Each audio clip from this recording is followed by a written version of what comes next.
The information presented in this episode is for educational and informational purposes only. Rules and policies may change. Please visit the official website of the featured evaluation company for the most current information before making any trading decisions. This is for educational purposes only. Always verify the latest rules and policies on the official website of the featured evaluation company. Welcome to the Excel Trade Room Combine Series. I'm Samuel J. Strong III. Each episode highlights a futures evaluation company by reviewing its programs, rules, account options, payout information, and other important details. The research presented throughout this series is compiled by Tash to help you better understand each company's evaluation process before you decide which one may best fit your trading goals. Let's get started. Purpose don't follow the crowd. Sometimes you gotta move quiet and make heaven proud. I remember long nights. All right, so this is Thursday, so we are going to be continuing our Combine Spotlight series. We're doing week 2, talking about Lucid. Let me share my screen.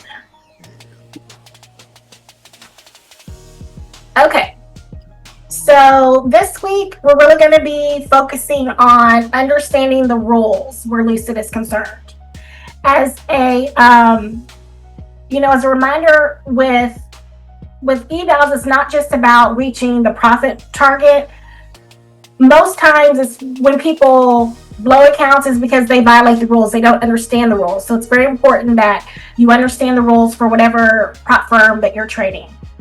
So as a refresher, Lucid does have 3 different account types: the Lucid Pro, Lucid Flex, Lucid Direct. The maximum drawdown, so these are going into the rules for each one of these. Maximum drawdown, Lucid uses the end of day. For the Lucid Flex and Lucid Pro accounts, the max drawdown is for a 25K 1,000, a 50K 2,000, 100K 3,000, and a 150 4,500. On the Lucid Direct, which is their straight to funded account, the max drawdown for a 25K is 1,000. For 50K, it's 2,000. For 100K, it is 3,500, and for 150, it's 5,000. Only the Lucid Pro and Lucid Direct have a daily loss limit, and with Lucid, just remind you that this is a soft breach. If you hit that daily loss limit, it does not blow your account. But for the Lucid Pro, the 25K doesn't have a daily loss limit, but the 50 is 1,200, the 100 is 1,800, and the 150 is 2,700. On the Lucid Direct, same thing. The 25K does not have a daily loss limit, but the 50 has a 1,200. The 100K has a 2,100 daily loss limit, so it's a little bit higher than the Lucid Pro daily loss limit. And the 150 has a $3,000 daily loss limit. We'll talk later about how or if these limits change when the account turns into a fully funded account. The next thing we're going to talk about is the position size restrictions, and they're the same for all 3 categories of accounts. With the 25K, you can do 2 minis or 20 micros. 50K, 4 minis or 40 micros. 100K, 6 minis or 60 micros. And for a 150, 10 minis or 100 micros. In terms of the minimum trading days and consistency rules for Lucid, our Lucid Flex account has a 50% consistency rule during the eval phase. So that means that you would have to trade a minimum of 2 days in order to pass the eval. There is a small cushion that's built in for people who do want to just trade 2 days only, but it varies from trader to trader. It's not a fixed dollar amount. It's a percentage of how much you earn, how much cushion they're going to give you. There's not a set formula to calculate. You'll see how that's reflected on your dashboard. The Lucid Pro does not have a consistency rule in the eval phase, so you can pass in 1 day. for the Lucid Pro evals. Next, we'll talk about permitted activities that Lucid allows. Lucid does allow news trading. They also allow DCA, scalping, automated trading systems, also known as bots, copy trading, and they also allow flipping. Prohibited trading behaviors, they do not allow overnight or weekend holding. So for all accounts type, you do have to have all your positions closed by 4:45 p.m. Eastern. And any open positions will automatically be closed by Lucid at 4:45 p.m. Eastern. But if they do that, it does not result in a failed account. The other things that they don't permit micro scalping, and they define that as if they'll flag your account if more than 50% of your profits are generated from trades held for 5 seconds or less. So that is what they consider micro scalping. 50% of your profits generated from trades held for 5 seconds or less.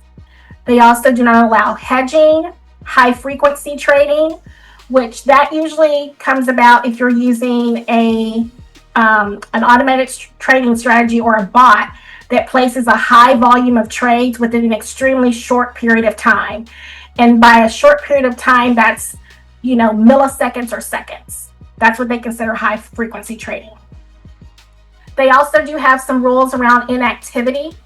So accounts that have not been traded and you haven't got at least $1 of profit or loss within 30 calendar days, they'll deem that as that you've abandoned that account, and it can be permanently deleted from their system.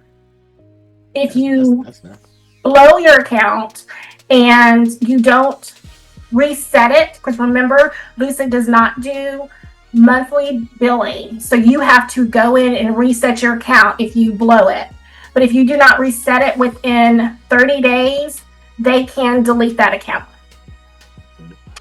So in conclusion, just the most common reasons that people will fail their eval is they've exceeded the loss limits, they've over leveraged, they're trading too large, too fast, or they're ignoring their consistency rules, or not reading and understanding the rules for their specific account. So that is the end of our week 2 session. And we'll pick back up with another aspect next week on Lucid. Any questions? I'm good. I like the five. Thank you. That's one time. Good info. Thanks, Tash. I got a question, but thanks, Tasha. I have a question. Okay. So this is not specifically tied to Lucid, but it's about the intraday itself. So when we have an intraday account, and you probably mentioned this, does it mean that each time our profits increase, our daily loss limit increases too? Not your daily loss limit, but your drawdown will increase it. That's what I mean. The drawdown, it increases every time we make profit. Yes, anytime you're in a trade and your profit's moving up, then that drawdown is also trailing you up. So that's, what we call a drawdown. But Lucid does end of day. Yep, so that doesn't, with Lucid, since they do end of day, it doesn't, if you go up, let's say you go up $1,000 and it comes back up to 500, your drawdown doesn't move with that. It's end of day, so it doesn't affect you the same. Okay, thank you. I appreciate you. You're welcome. Any other questions? Is Jeanette here? Or did she leave? I was going to ask, I heard you say next week, since I just got a Lucid account and I hadn't started trading and I'll hold off, but so next week when we start doing this, we're doing it together as a group, or how are we doing that? No, this is just the Spotlight series. It's like we're going to take 4 weeks and each week go over different aspects of a certain company. And then after these 4 weeks are over, we'll focus on a completely different company. So it's just an education series, basically. Okay. Thank you. You're welcome. Miss Jeanette, you said you just purchased one? Yeah, I thought yesterday I gotten it, but I hadn't started trading in it yet. So, yeah. What made you choose Lucid? I initially got Lucid because I can remember. I think it was Greg who made something about Lucid and maybe trading gold. But I had been out a period of time, so that's why I grabbed one. I think Greg was saying Lucid is gold. When they was like Lucid's great, he was like, no, Lucid is gold. Like, See, right there. No, because Greg was supposed to be leading. He was supposed to be leading some trades or something because I think he had been talking. Listening to him, he had been talking to someone who was trading with him. I can't remember who it was, and she had been calling him out. And then he said, "Okay, yeah, if that's the case, he was going to start calling some trades on gold again." And that's when I thought, gold? okay, I think it could have been ZB. I don't remember him saying gold, but yeah, he said it yesterday. I think that he said gold. He said gold. Mm-hmm. Oh, okay. Yeah. Hey, yeah. Hey, one time. Hey, one time. Hey. Lucid is gold. Lucid is gold. Yeah, babe. Oh, now you're gonna change, Greg. No, that's what he said. He said Lucid is gold. It means that Lucid is one of those accounts that I like, babe. Yeah. So I have to, I'd be telling the group to go ahead and check out Lucid because they can do really well with Lucid. Yes. You know what I mean? You So understand? that's what I'm gonna do with mine. I'm talking to you, honey. With mine. I'm talking to you, sweetie. Why would I be talking to the trade group? I can't be talking to them. Lucid, Okay. Well, I'm gonna use my Lucid for gold. Just letting you know how things work. Hold on, Miss. I said You lost. Maybe it was I said maybe he's meant not gold. I never heard Greg talk about gold. Maybe ZB. I said it when you said that he said it was gold. I was like, I guess I missed it. Right. That's what he said. It is gold. I thought he said, Okay. Okay. Well, I'm gonna use mine to trade gold if I can. That's what's up, man. Good luck. Okay. Okay. Is that working? Okay. All right. Oh, hey, stay in those micros, man. They $1. They're $1 a tick, $1 a point. I'm gonna do micros. Points. Go do points, right? They do points or ticks? Ticks. We do take 16 ticks to the point. 10 ticks is a point. Hey, knowing every harvest comes from his reward. Eyes on the prize, don't quit now. Got open the door.